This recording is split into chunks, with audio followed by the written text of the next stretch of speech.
Hello दोस्तों, आप सभी का स्वागत है आपके अपने YouTube channel mathematics in a new way पर।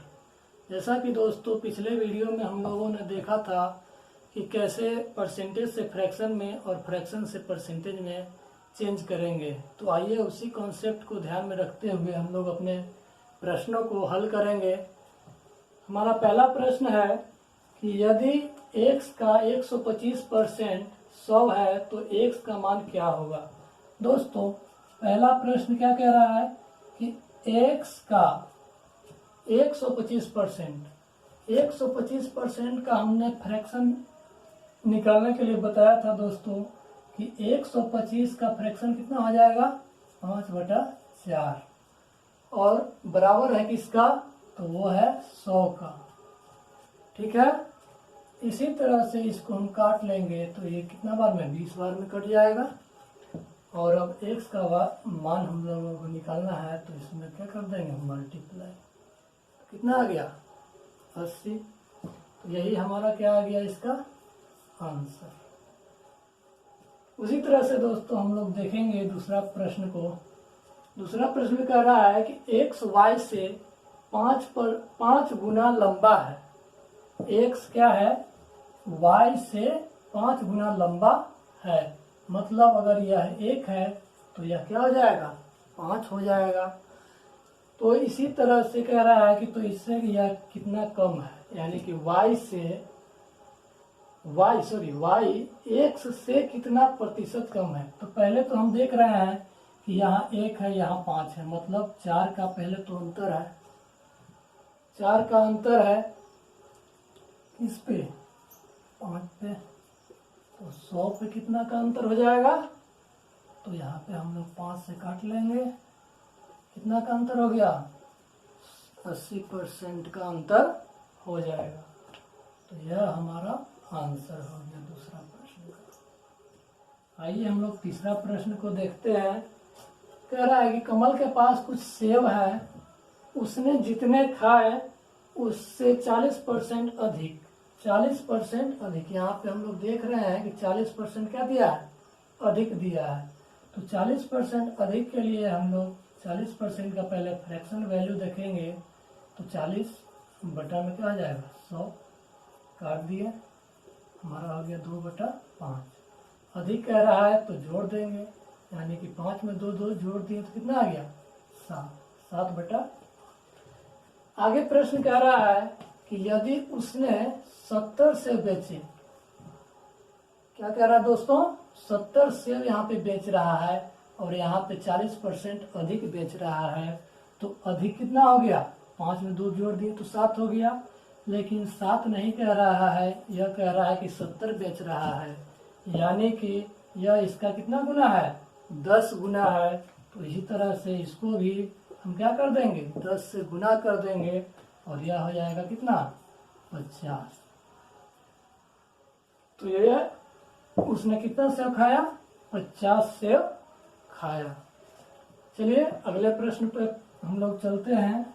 अगला प्रश्न कह रहा है कि चीनी की कुल मात्रा का 5% भाग बिक जाने के बाद 5 केजी चीनी बचती है। दोस्तों 5% यहाँ पे क्या भाग क्या कर रहा है कि बिक जा रहा है। टोटल हम लोग मानेंगे कितना 100%। 100% में से बिका हुआ भाग कितना है 5%, तो बचा हुआ भाग कितना हो जाएगा दोस्तों 95%। कह रहा है कि 95% नहीं है दोस्तों, वो है कितना, तो वह कह रहा है कि चीनी बच रहा है 5 केजी, यानी कि 95% का वैल्यू जो हो गया 5 केजी के बराबर हो गया।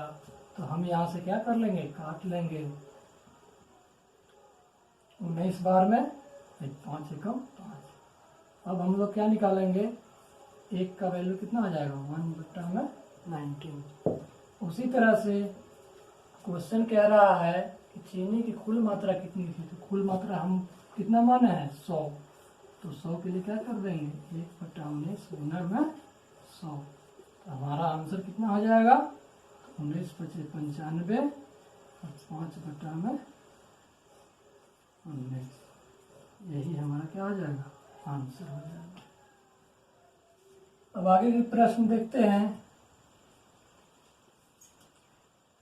अगला प्रश्न कह रहा है कि एक विवाह समारोह में 32% महिलाएं हैं, 54% पुरुष हैं और 196 बच्चे हैं। दोस्तों यहाँ पे हम देख रहे हैं कि यहाँ पे क्या मान लेंगे हम लोग। पांचवा प्रश्न यहाँ पे देख लेते हैं। कह रहा है कि 32% महिलाएं हैं, टोटल हम लोग मान लेंगे कितना 100%। तो 32% क्या हो गया महिलाएं। महिलाएं को हम लोग क्या W से सूचित कर देते हैं। 32% क्या हो गए महिलाएं। अब इसके बाद हम लोग क्या देख रहे हैं कि 54% पुरुष है। तो पुरुष के लिए मैन लिख देते हैं। ये कितना हो गया 54%। तो दोस्तों इन दोनों को अगर हम ऐड करते हैं तो टोटल हो जाता है कितना 80, यहाँ पे 4 2 6 5 3 8 यानी 86%। तो दोस्तों अगर हम चाइल्ड का देख लें यहाँ पे तो चाइल्ड कितना बच जाएगा, तो हमारा हो जाएगा 14%। 86% तो ये दोनों हो गया, तो जो बचेगा वही ना चाइल्ड हो जाएगा। तो यहाँ पे चाइल्ड हो गया 14%, लेकिन क्वेश्चन कह रहा है कि नहीं दोस्त 14% नहीं है, यह 196 है। तो 196 है तो हम भी क्या कर देंगे 196 इसको बराबर कर देंगे और इसको हम लोग काट लेंगे। 14 है कम 14, 14 चौको 56, यानी 1 यूनिट का वैल्यू कितना 1% का वैल्यू जो आया वह 14 आ गया। तो हमारा क्वेश्चन क्या कह रहा है कि उस विवाह समारोह में पुरुष कितने थे, पुरुष निकालना है। तो हम यहाँ देख रहे हैं कि 54% तो पुरुष था, तो क्या कर देंगे 54 से इसको मैं मल्टीप्लाई कर देंगे। 1% का तो वैल्यू 14 है, तो 54% के लिए क्या करेंगे 54 से मल्टीप्लाई। अब यहाँ पे हम गुना कर लेंगे। 14 चौको 56 की 6, हाथ में रहा 5 और 14 25 70 और 5 75।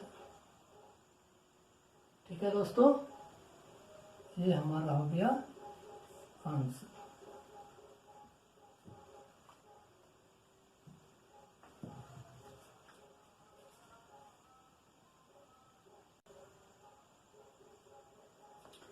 अगला प्रश्न है क्वेश्चन नंबर 6। कह रहा है कि यदि x का 10%, x का मतलब गुना 10% के लिए 10%, y के 15% का 3 गुना है दोस्तों। y के 15%, y का 15% का 3 गुना है, यानी कि इसका जो 3 गुना है वो इसके क्या है बराबर है। क्या है इसके बराबर है। तो परसेंट से परसेंट काट लेंगे और 5 गुना 10, 5 तिया 15, यानी कि हमारा x इंटू 2 बराबर हो जाएगा y इंटू 9। दोस्तों इस यहाँ पे हम लोग क्या देखेंगे कि अब x बराबर x, इसको क्या लेंगे नीचे लेके आ जाएंगे बटा में। अब ये यहाँ पे क्या है 9 है और ये नीचे आ जाएगा, तो 9/2। अब इसका वैल्यू ये हो जाएगा और इसका वैल्यू ये हो जाएगा। तो यानी कि x/y का जो मान हमारा पूछा है, हमारा क्या पूछा है x/y, तो x/y बराबर हो जाएगा 9:2। यहाँ पर भी कर सकते थे कि जो इसके बगल में रहेगा वो इसका मान नहीं होगा, इसका मान ये हो जाएगा और इसका मान ये हो जाएगा, अपोजिट होता है। चलिए अगले प्रश्न की ओर हम लोग चलते हैं। 7वां प्रश्न क्या कह रहा है देखते हैं। कह रहा है कि a b के 20% के बराबर है और b c के 25% के बराबर है, तो c का कितना प्रतिशत a के बराबर होगा। दोस्तों यहाँ पे हम देख रहे हैं कि 3 टर्म हमको दिया हुआ है, a b और सी। ए बी और सी यहाँ पे हम लोग लिख लेते हैं, ए बी और सी। क्या कह रहा है कि ए बी के 20% के बराबर है। दोस्तों 20% का फ्रैक्शन वैल्यू हमने पढ़ा था कि 1/5 होता है। क्या होता है? 1/5 होता है। यानी कि बी 5 हो गया तो ए क्या हो जाएगा? 1 हो जाएगा। उसी तरह से आगे कह रहा है कि बी सी के 25% के बराबर है। तो 25% का फ्रैक्शन वैल्यू कितना होता है? 25% का फ्रैक्शन वैल्यू होता है 1/4। तो बी कह रहा है कि 1 है और सी कितना हो जाएगा? 4 है। सी का कह रहा है ना, बी कह रहा है कि बी सी का 25% है, तो बी सी का 25% है, तो यह 4 है, तो यह 1 है। अब आगे कह रहा है कि तो सी का कितना प्रतिशत ए के बराबर होगा। तो कह रहा है दोस्तों कि सी का कितना परसेंट ए के बराबर होगा। यहाँ पे दोस्तों हम लोग एक चीज यहाँ पे ध्यान देंगे कि जब भी जिसके सामने 2 वैल्यू आ जाएगा, जिसके सामने 2 वैल्यू आ जाएगा, उसको हम लोगों को क्या करना होता है? बराबर करना होता है। तो हम लोग यहाँ पे देख रहे हैं कि ऊपर में 5 है और नीचे में कितना है? 1 है। तो हम लोग क्या करेंगे? इसमें 5 से गुना कर देंगे, तो इसके 5 के बराबर होगा।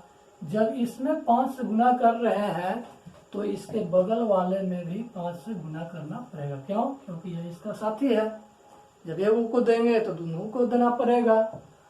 तो अब हम इसको गुना कर लेते हैं, तो 5 चौके कितना हो गया? 20। और ये 5 है तो इसका 5 ही हो जाएगा, और इसका कितना है? 1। अब दोस्तों क्या कह रहा है कि तो क्वेश्चन क्या कह रहा है कि सी का कितना परसेंट ए के बराबर है? सी का कितना परसेंट ए के बराबर है? सी का, तो सी को हम कहाँ रखेंगे? नीचे रखेंगे।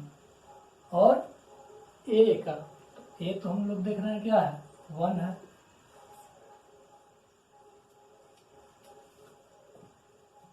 सी का ए के 5% का है।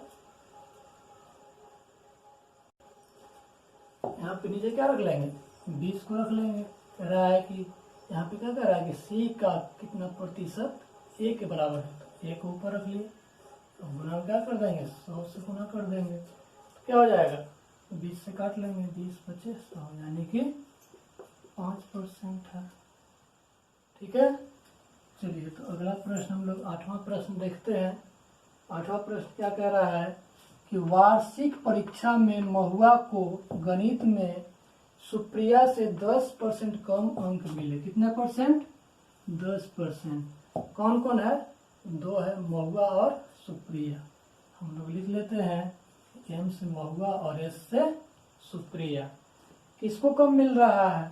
10%। 10% का फ्रैक्शन वैल्यू हम लोगों ने दोस्त पढ़ा था कि 10% का फ्रैक्शन वैल्यू होता है 1/10। क्या होता है? 1/10। यानी कि कम मिल रहा है, तो कम के लिए हम लोग ने पढ़ा था कि माइनस करते हैं, तो महुआ को 81 मिले। उससे पहले क्या कह रहा है कि महुआ को गणित में सुप्रिया से इसको कम मिल रहा है, तो सुप्रिया को हम कहाँ रखेंगे? नीचे, यानी कि 10। और 10% कम मिल रहा है, तो इसको कितना हमको देना पड़ेगा? यानी कि 10 में से 1 घटा देंगे, तो ये हो जाएगा 9। अब कह रहा है कि महुआ को 81 अंक मिले। 9 नहीं मिल रहा दोस्तों, कितना मिल रहा है? 81 मिल रहा है। तो ये कितना गुना है? 9 गुना है। तो उसी तरह से दोस्तों कह रहा है कि तो सुप्रिया के कितने अंक मिले हैं? तो दोस्तों इसको भी क्या कर देंगे? 9 से गुना कर देंगे, और यहाँ क्या हो जाएगा? 90। यानी कि सुप्रिया को कितने अंक मिले हैं? 90 अंक मिलेंगे। चलिए अगला प्रश्न हम लोग देखते हैं,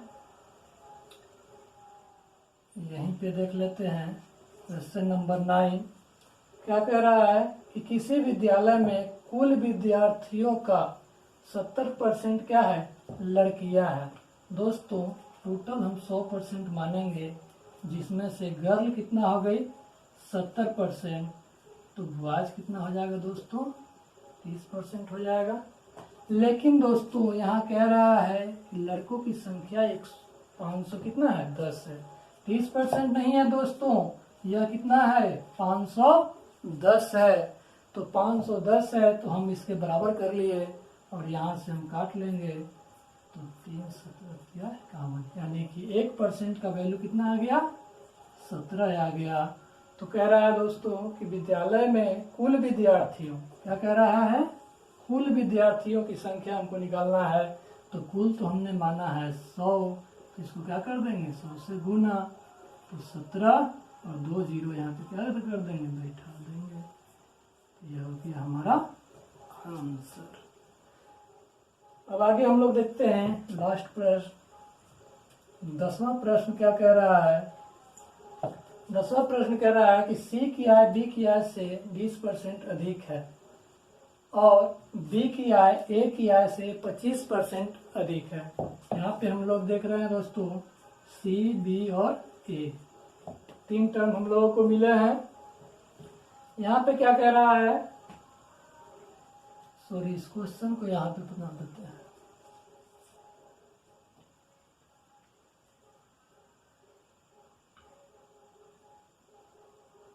कह रहा है कि सी, बी और ए 3 है। अब क्या कह रहा है कि 20% अधिक है। दोस्तों क्या कह रहा है? 20% का फ्रैक्शन वैल्यू हमने पढ़ा था 1/5। तो बी की आय से अधिक है, किसकी? सी की। बी की आय से, तो बी की आय कितना है? बी की आय से सी की आय क्या है? अधिक है 20%।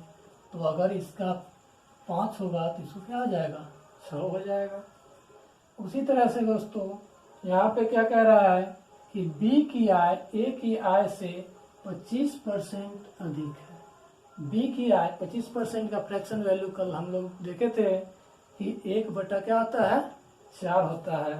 तो कह रहा है कि अधिक है, तो क्या कर देंगे? 1/4 है, यानी कि अगर हम यहाँ पे क्या देखें कि बी की आय ए की आय से अधिक है, ए की आय से अधिक है किसकी? बी की। तो ए को अगर हम 4 मानेंगे, 1/4 होगा ना, फ्रैक्शन वैल्यू क्या होगा? 1/4। तो यहाँ पे 4 हो गया। और अधिक है तो अधिक है, तो इसको क्या कर लेंगे? बी को 5 कर लेंगे, उसमें 1 जोड़ देंगे। तो अब हम हमारा देख रहे हैं कि दोनों यहाँ पे क्या है? बराबर है। अगर बराबर नहीं रहता तो हम लोगों को क्या करना पड़ता? बराबर करना पड़ता। तो यहाँ पे इसका मान हो गया 4, इसका 5 और सी का 6। अब कह रहा है कि सी की आय ए की आय से कितने % अधिक है? ए की आय से, तो ए का हम देख रहे हैं कि 4 है और सी का 6 है, यानी कि यह कितना अधिक है? 2 अधिक है। कितना अधिक है? 2 अधिक है। और कह रहा है कि तो परसेंट में कितना अधिक है? तो परसेंट के लिए हमने इसमें कितना से गुणा कर देंगे? 100 से। अब यहाँ से काट देंगे, 2 तिया 6, 3 से 33 तिया 99, 100/3। यही हमारा क्या हो जाएगा? आंसर हो जाएगा। तो दोस्तों आशा करते हैं कि ये वीडियो आप लोगों को पसंद आएगी और जो भी समस्या हो इन प्रश्नों में, जहाँ भी समझ में नहीं आए तो हमारे कमेंट बॉक्स में ज़रूर कमेंट करें और हमें सुझाव दें, ताकि हम और बेहतर ढंग से इन चीज़ों को क्या कर सकें? बता सकें। तो मिलते हैं अगले वीडियो में दोस्तों, तब तक के लिए जय हिंद।